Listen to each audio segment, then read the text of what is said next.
Нууцыг яаж хэрэглэх вэ?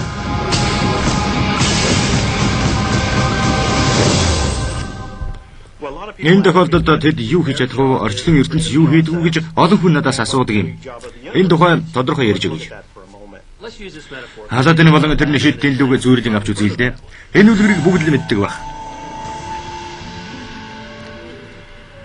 Аладын дэнлүү болоод зүлгэж дэнлүүний бэрдийг дуудана.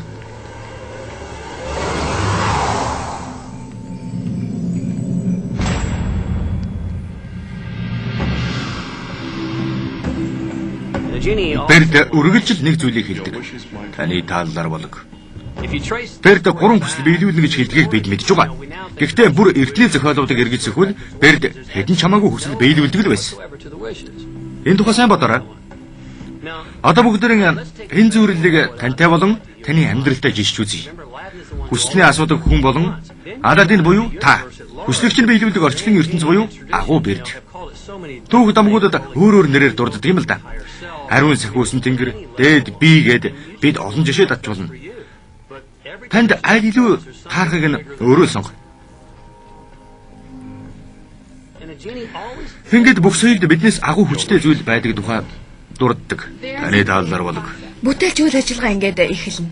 3 шатад ажил. 2000 жилийн турш ажилласан тэрхүү бүтээлч ажил. Эхний шат бол ас уух. Орчлондоо тушаалааг. Орчлондоо юу хүсэж байгаагаа хэл. Тэгвэл орчлон бодолд чинь хариу өгнө.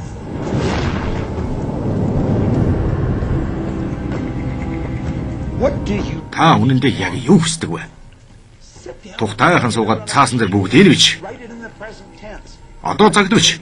Та загтлаа би маш их талархаж байна гэж эхэлж болно. Тэгээд амьдрал нь ямар байгаагаас гэж хүсдэг бич. Бүхэл салбарт. Цугаатай шүү. Орчлон ертөнц захиалгын сэтгүүл болж та тэндээс дуртай сонголтоо хийж болно. Би энэ зүйлийг турш үзмээр байна. Энэ бүтээгдэхүүнийг хаммаар байна. Ийм хүнтэй танилцсамаар байна гэд та орчлондоо захиалга өгөх хөдөл болно.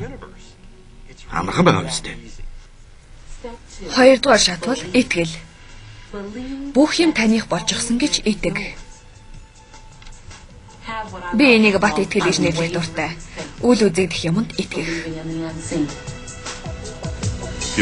Таны тааллаар болог. Танд алжиргал бэлгэлэхийн тулд орчлон ертөнц өөрчлөгдөж эхэлдэг. Олон хүн үнэхээр хүсдэг зүйлээ өөрсдөө ч хүлээн зөвшөөрч чаддаггүй. Биелнэ гэдэгт итгэж чаддаггүй болохоор л ингэдэг. Та баг зэрэг судалж үзвэл ямар нэг юм бүтээсэн хүн тэрхүү зүйлийг яаж хийхийг мэддэг вэ? Тэр зөвхөн юу хийхийг л мэддэг.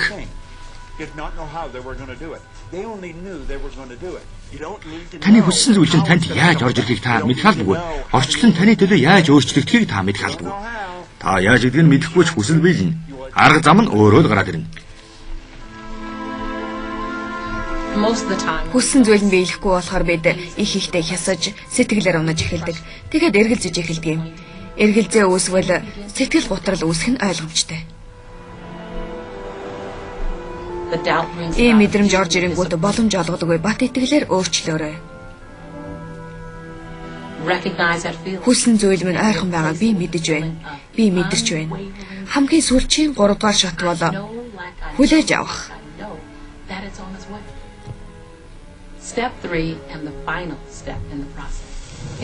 Хүссэн зүйлийнхаа тухай сайнаар бодож эхэл. Хүсэл чинь биелэхэд танд ямар санагдах вэ? Тэрнийг мэдэр. Байгаа юм шиг мэдэр. Та энэ бүх хугацаанд өөдрөг сэтгэлтэй байх нь чухал. Аз жаргалаар бэлхэж байх. Сэтгэл сайхан үед хүссэн зүйлийн давтамжинд хүрдэг юм. Энэ бол орчлон ертөнцийн мэдрэмж юм. Та оюундаа энэ бүтэх юм байна. Тэгж бодоод зүгээр л итгэж сэтгэл зүрхнээсээ тэрнийгээ мэдэрч чадаагүй бол амьдралдаа хүссэн зүйлээ бүтээх хүч чадал дутна. Тэрнийгээ мэдрэх ёстой байдаг юм л да.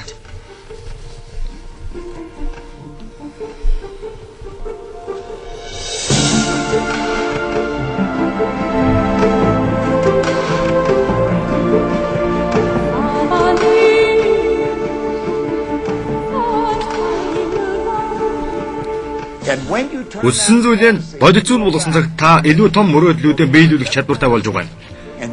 Найз нар минь, энэ та нарын үр бүтээл юм шүү.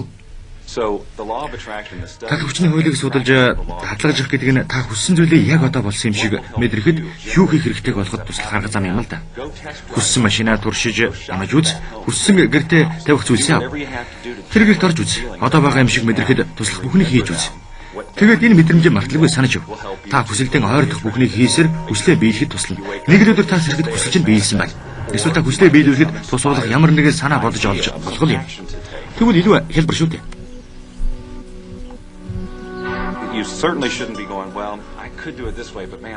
Тийм ээ, гэхдээ би ингэж чадна л да. Над таалагдахгүй байна.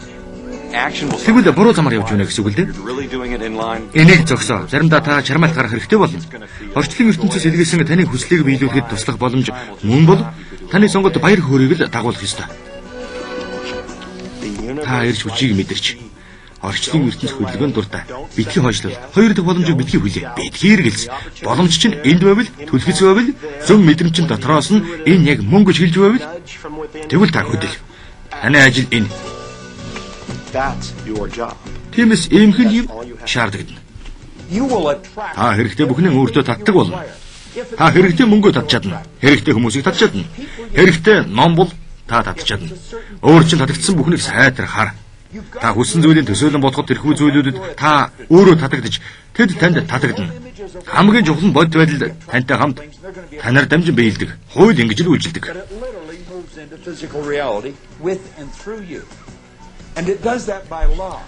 Энийг сайн болж үзээрэй. Та юу ч хийж болно. Юу ч буй ямар ч арга замгүй ч гэсэн таны зам чинь гарч ирнэ. Ингэж бодоод үзтээ.